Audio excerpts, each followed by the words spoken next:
Ulang.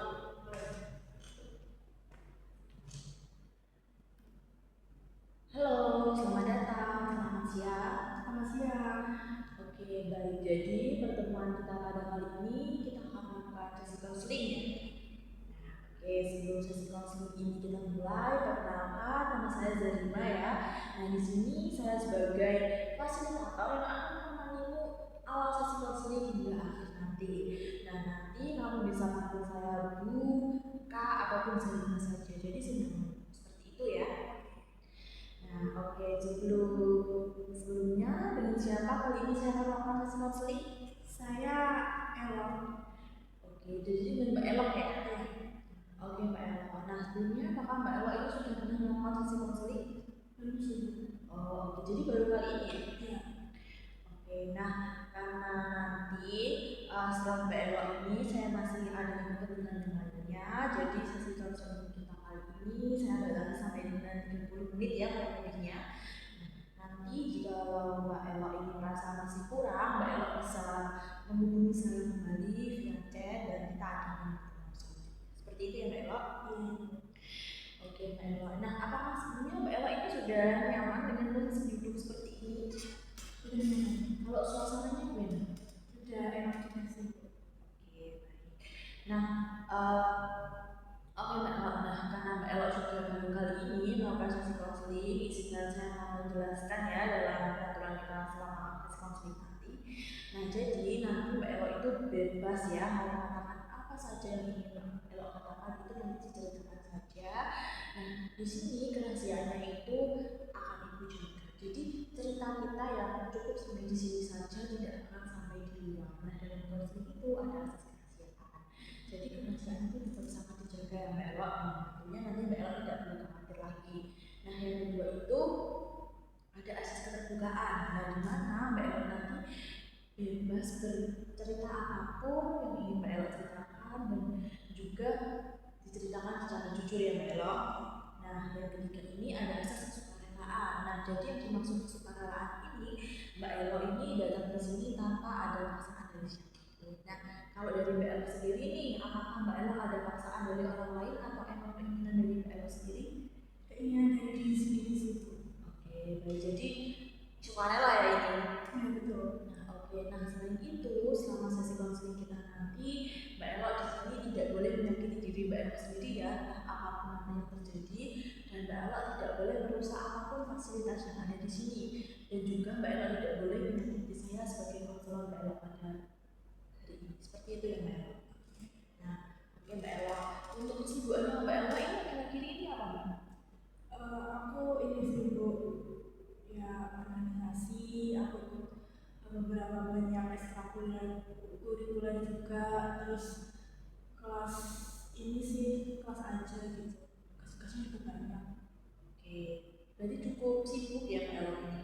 Ya cukup sibuk. Oke Mbak Elok. Nah, untuk Mbak Elok ini biasanya datang sekolah ini naik apa Mbak? Aku ini naik motor sih Bu. Oh, sendirian atau sama temannya? Sendiri aja. Oke, baik. Nah, Mbak Elok ini kan orangnya ya akhir-akhir ini lumayan sibuk ya, tapi Mbak Elok ini udah menyempatkan untuk datang ke sini. Nah, kira-kira tentunya orang datang ke sini kan tentunya ada sebuah masalah. Nah, kira-kira apa sih masalah Mbak Elok sehingga Mbak Elok udah sibuk tapi sudah menyempatkan untuk datang ke sini? Ini sih Bu, kalau di kelas ada sedikit permasalahan. Ya mungkin yang aku rasain itu cukup berat sih Bu, karena kayak aku tuh ngerasa kayak kurang percaya diri gitu di depan kelas. Sedangkan kalau nggak di kelas itu aku juga cukup lumayan percaya diri. Mungkin orang lain itu ngiranya kalau aku tuh sempurna, aku bisa ini itu. Tapi sedangkan kalau di kelas terus di mana-mana pun tuh aku juga harus apa ya Bu, kayak bukan diri aku yang sebenarnya gitu loh. Sebenarnya tuh aku tuh mudah malu, terus kayak aku tuh kayak hilang arah gitu, harus memposisikan diri aku tuh harus bagaimana gitu, kayak bingung aku tuh sedang mencari jati diriku tuh kayak apa gitu loh. Dan aku tuh akhir-akhir ini kan juga sedang sibuk organisasi, sibuk di OSIS, di PMK juga, terus kalau di kelas itu aku kan ini ya, aku juga jarang ngikutin kelas, jadi kayak teman-teman aku tuh kayak ngerasa kalau aku tuh beban gitu kan Bu. Terus kalau presentasi juga aku tuh bingung harus ngapain gitu kan. Terus teman-temanku tuh bilang kayak kamu tuh jangan kayak gitu dong, masuk presentasi di depan aja lekak-lekuk gitu loh Bu, kayak gak percaya diri gitu. Kamu loh kalau di luar kelas aja bisa gitu. Terus aku ya bingung harus ngapain gitu loh Bu. Oke, baik. Jadi Mbak Elo ini sebenarnya tipikal orang yang pemalu, tapi teman-teman Mbak Elo ini melihat bahwasanya Mbak Elo ini seseorang yang sempurna, yang bisa ini itu seperti itu ya Mbak Elo. Iya. Oke, baik. Nah, tadi Mbak Elo kan bilang bahwa Mbak Elo itu kurang percaya diri dan kadang dibilang bahwa Mbak Elo ini pesimpan saja tidak bisa seperti itu ya. Nah, oke Mbak Elo. Kira-kira nih kapan sih biasanya rasa tidak percaya diri itu paling sering muncul? Ya pas waktu di kelas sih Bu. Tapi kalau di luar kelas itu ya aku juga apa apa adanya gitu Bu. Kayak enggak terlalu mikirkan omongan-omongan temenku gitu kan. Kalau di kelas itu kan aku harus ini, harus dituntut percaya diri, harus ini itu. Tapi aku tuh kayak belum bisa Bu gitu loh. Aku tuh masih kurang percaya diri dengan diri aku yang sekarang gitu Bu. Kayak aku tuh pernah ada something yang bikin aku kayak gini gitu Bu. Oke, baik. Nah, Mbak Elo tadi kan menyebutkan bahwa ada something yang membuat Mbak Elo ini seperti itu. Nah, kira-kira apa sih something tersebut dan tadi kan Mbak Elo juga bilang ya bahwa waktu presentasi ini Mbak Elo kayak nggak berani dan tapi dituntut untuk ini di dalam kelas. Nah, eh, pada saat itu apa sih yang Mbak Elo ini pikirkan ketika diminta presentasi di depan kelas dan diminta ini itu yang seperti Mbak Elo katakan? Ya cukup ngerasa deg-degan sih Bu. Kayak yang sempat aku bilang tadi aku punya something dulu kan waktu SMP sama SD kan aku juga cukup lumayan percaya diri kan Bu. Terus ada satu perkataan temanku yang benar-benar nyakitin itu Bu. Kan dia tuh bilang kayak waktu gila jabatan ya, apa-apa diikutin. Terus kayak dia tuh kayak ngebet banget jadi ketua gitu kan Bu. Terus mulai dari itu aku tuh kayak ngerasa ya udah aku hilang kepercayaan diri aku gitu loh Bu. Terus sekarang waktu SMA tuh kayak aku mulai tertutup, terus mulai ngurungin diri gitu, nggak ikut apa-apa gitu. Tapi tuh kayak di dalam diri aku tuh aku pengen aku ikutin itu, tapi aku takut kalau orang-orang lain itu bakal ngomongin aku kayak aku gila jabatan dan lain-lain gitu. Dan itu membuat aku kurang percaya diri yang sekarang gitu. Kayak dulu sama sekarang tuh beda banget gitu loh Bu. Jadi omongan-omongan teman-teman aku tuh sangat ngaruh banget di kehidupan aku yang sekarang gitu loh. Dan aku tuh sekarang tuh harus bagaimana gitu loh nyikapin. Aku tuh harus kayak yang aku dulu yang udah percaya diri, atau aku yang sekarang buat nutupin diri aku sendiri gitu. Oke, baik. Jadi Mbak Elo ini ada saktinya lumayan buruk ya. Saya mengerti sekali Mbak Elo apa yang dirasakan Mbak Elo ketika mendapat omongan yang kurang enak dari bukan dari teman sendiri. Nah, oke nih Mbak, kalau saya boleh tahu nih, ketika Mbak Elo ini mendapat omongan yang kurang buruk tersebut dari teman Mbak Elo, waktu itu apa yang Mbak Elo rasakan dan apa yang Mbak Elo pikirkan? Pastinya sakit banget sih Bu. Kayak ngapain sih ngomongin aku, orang yang hidup tuh aku yang ngejalanin aku, kok kamu sewot banget gitu kan. Dan itu bikin aku down gitu loh Bu. Kayak aku tuh sering dijauhin sama teman-teman aku yang lebih apa ya, apakah dia tuh kayak ngerasa tersaingi atau bagaimana tuh aku nggak tahu ya Bu. Dia tuh kayak gini loh, nggak suka kalau aku tuh selalu terdepan dia gitu. Sedangkan kalau teman-temanku yang SD SMP itu mandang aku tuh elok yang wah, yang pinter, yang percaya diri, yang bisa leadership gitu Bu. Sedangkan yang kalau di SMA tuh kayak menyepelekan aku gitu loh, dan omongan-omongannya tuh terlalu terlalu nyelekit terus bikin aku down sampai aku presentasi di depan kelas aja bisa. Oke, baik Mbak Elo. Jadi dulunya Mbak Elo ini sosok yang sangat pintar dan hebat sekali. Tapi sekarang ini mundur karena omongan orang tersebut seperti itu ya Mbak Elo. Iya, kayak punya dua sisi gitu loh. Oke, baik Mbak Elo. Nah, menurut Mbak Elo apa yang membuat Mbak Elo berbeda dari yang waktu dulu Mbak Elo yang masih muda menjadi sosok yang hebat, berani apapun. Nah, meskipun sekarang Mbak Elo tetap menjadi sosok yang hebat, namun Mbak Elo sekarang kan memiliki rasa kurang percaya diri. Nah, menurut Mbak Elo apa yang membuat Mbak Elo berbeda dari dulu dan sekarang?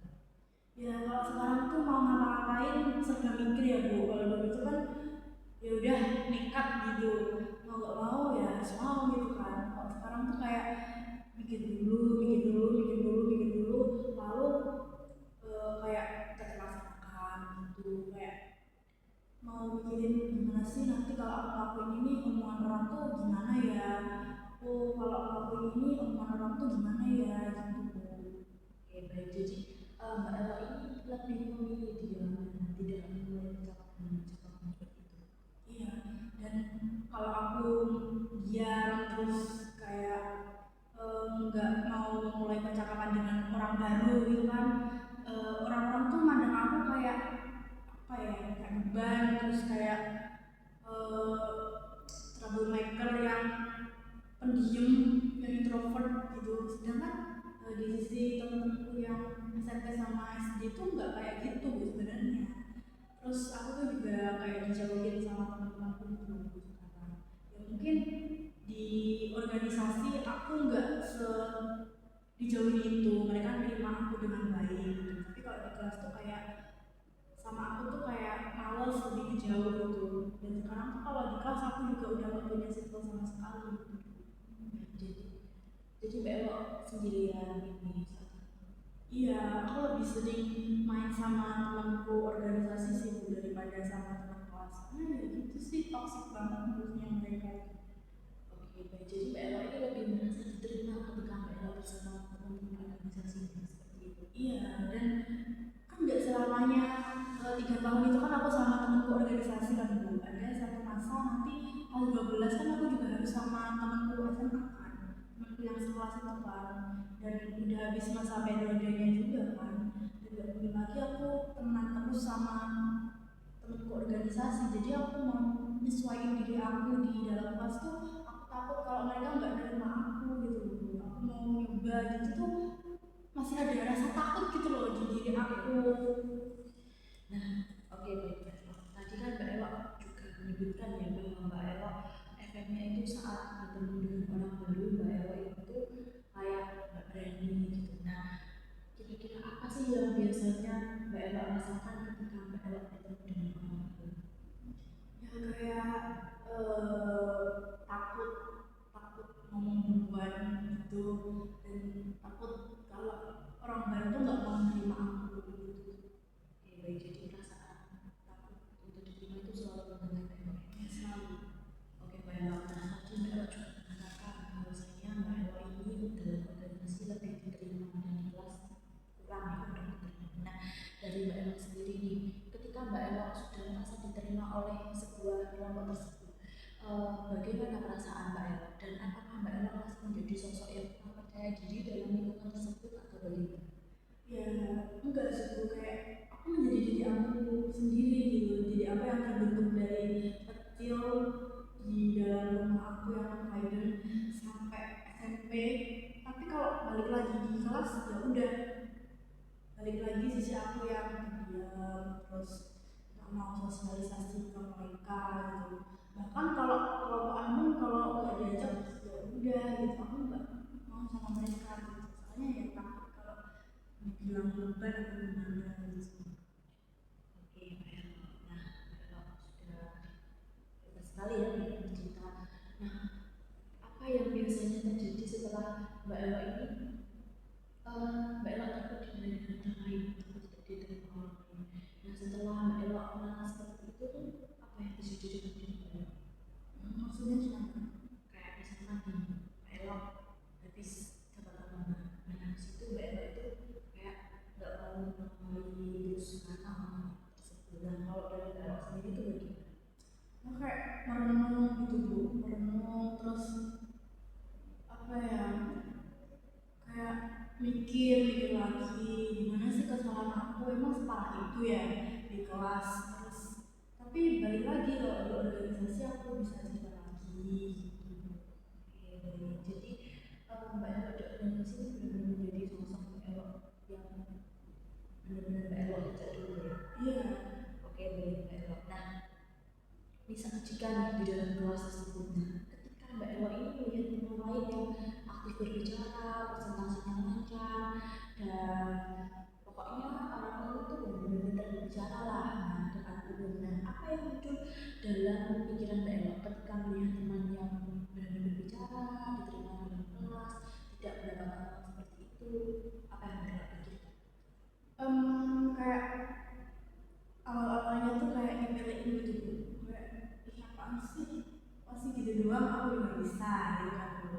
Terus lama-lama kayak gimana ya, aku mau nyesuaiin diri aku kayak orang itu yang bisa diterima dengan teman-teman aku di kelas tuh gimana ya caranya, mikir lagi, balik mikir lagi gitu, kayak apa-apa tuh harus dipikir gitu loh sekarang tuh. Oke, baik. Jadi Mbak Elo lebih memilih penonton dan menunjukkan apa yang Mbak Elo lakukan apapun itu ya. Ya. Oke, Mbak Elo. Nah, apakah tadi kan Mbak Elo sudah menjawab ya. Nah, ketika melihat teman-teman seperti itu, apakah ada rasa minder dari diri Mbak Elo kayak kok bisa ya seperti itu, atau rasa yang lain mungkin dari Mbak Elo sendiri bagaimana? Iya minder sih bu, kok kayak minder, kok dia bisa ya diterima oleh teman-teman aku yang sekelas gitu, sedangkan aku kok sulit banget gitu sampai lama kok gak diterima-terima gitu. Sedangkan aku tuh juga, aku juga pengen loh kayak dia diterima dengan baik itu di kelas. Oke, baik Mbak Elo. Tak ingin diterima dalam sebuah lingkungan itu merupakan hal yang sangat wajar ya Mbak Elo. Siapa sih di dunia ini yang tidak ingin dihargai oleh siapapun gitu ya. Bahkan hal-hal sekecil pun terkadang kita ingin dihargai, diapresiasi seperti itu ya Mbak Elo. Nah, tadi kan Mbak Elo sudah cerita ya bahwa Mbak Elo ini takut dinilai dan minder. Nah, jika nih, nah keduanya itu diberi nama, misalkan entah itu benda, suasana, ataupun apapun itulah. Nah, menurut Mbak Elo ini sosok itu tuh cocoknya disebut apa sih menurut Mbak Elo? Topeng, penari, sosok penari topeng. Oke, baik. Jadi menurut Mbak Elo sebagai sosok penari yang memakai topeng gitu ya. Nah, kenapa kok bisa dikatakan sosok penari topeng itu? Kenapa menurut Mbak? Sosok penari topeng. Karena kalau di dalam organisasi itu aku harus terlihat sempurna gitu, harus jadi panutan di kelas dan juga teman-teman aku yang bersahabatan gitu. Tapi di balik topeng yang sempurna itu aku menyimpan banyak sekali luka-luka yang gak diterima oleh teman itu sih. Oke, baik Mbak Elo. Nah, menurut Mbak Elo ini, jadi selama ini yang sering muncul dan menghambat Mbak Elo ini adalah rasa takut dinilai itu ya. Ya betul sekali. Oke, nah menurut Mbak Elo sendiri nih, seberapa besar sih pengaruhnya rasa takut dinilai itu dalam kehidupan Mbak Elo? Sangat besar sekali kalau ini dinilai pasangan ya bu, kayak 80% sih. Baik, berarti menurut Mbak Elo ini cukup masalah yang serius ya. Sangat serius. Oke Mbak Elo. Nah, sejauh ini dari sisi konsumen ini sebenarnya aku melihat Mbak Elo ini sebenarnya Mbak Elo ini bukan orang yang lemah ya, tapi ada rasa takut dinilai yang sering datang dan mempengaruhi diri Mbak Elo. Tapi sebenarnya Mbak Elo ini merupakan sosok yang keren sekali, seperti yang sudah dikatakan Mbak Elo tadi, seperti sosok penari yang bertopeng. Di luarnya dia harus profesional, harus bisa menjadi adik kelasnya, tapi ternyata di dalamnya memiliki kenakalan dan Mbak Elo bisa menyembunyikan hal itu. Itu sudah sesuatu hal yang sangat keren sekali loh Mbak Elo. Tidak semua orang bisa menyembunyikan apa yang selama ini dia alami, apa yang dia merasakan itu dengan kekurangan untuknya.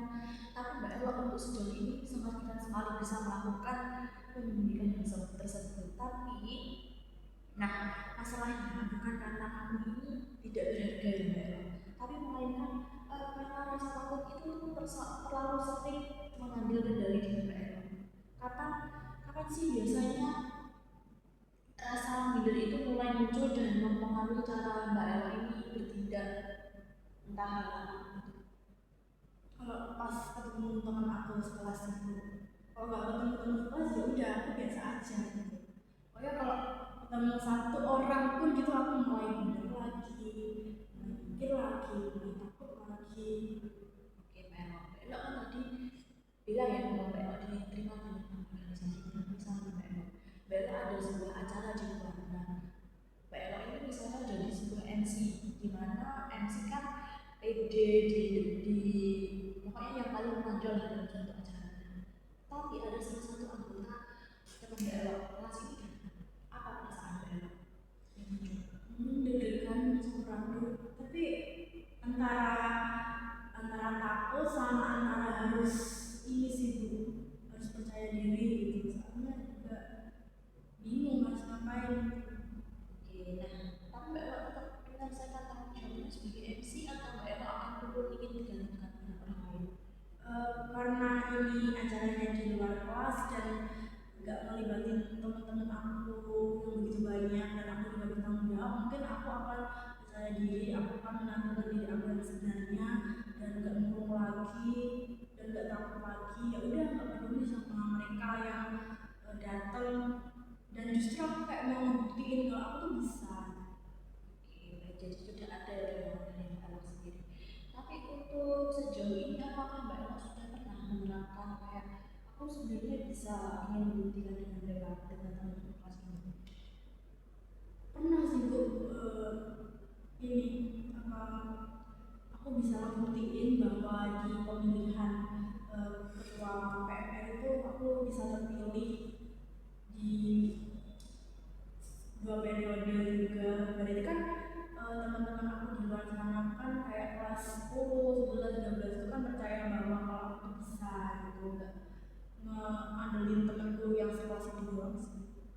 Oke, baik. Jadi Mbak Ella ini keren sekali ya karena menjadi ketua KPRD tapi ternyata dalamnya masih ada sosok yang tersembunyi seperti itu ya.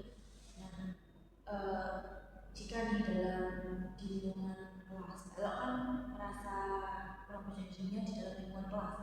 Nah, apakah pernah ada Mbak momen ketika sebenarnya Mbak Ella ini mampu berbicara dan berinteraksi dengan baik, tapi rasa takut itu menjadi berubah. Jadi waktu di dalam kelas itu, apakah ada momen tertentu yang seperti itu? Ada sih, ya waktu presentasi gitu pasti kayak takut kalau mereka tuh nyepelein aku gitu. Oke, baik. Jadi rasa takut di sepele itu selalu menghantui Mbak Ella sekali. Nah, selain itu apakah ada momen tertentu dalam kelas yang Mbak Ella ini berani berbicara di depan teman-teman kelas dan merasa percaya diri itu ada? Apakah entah itu pun hanya misalnya hanya sekali saja gitu?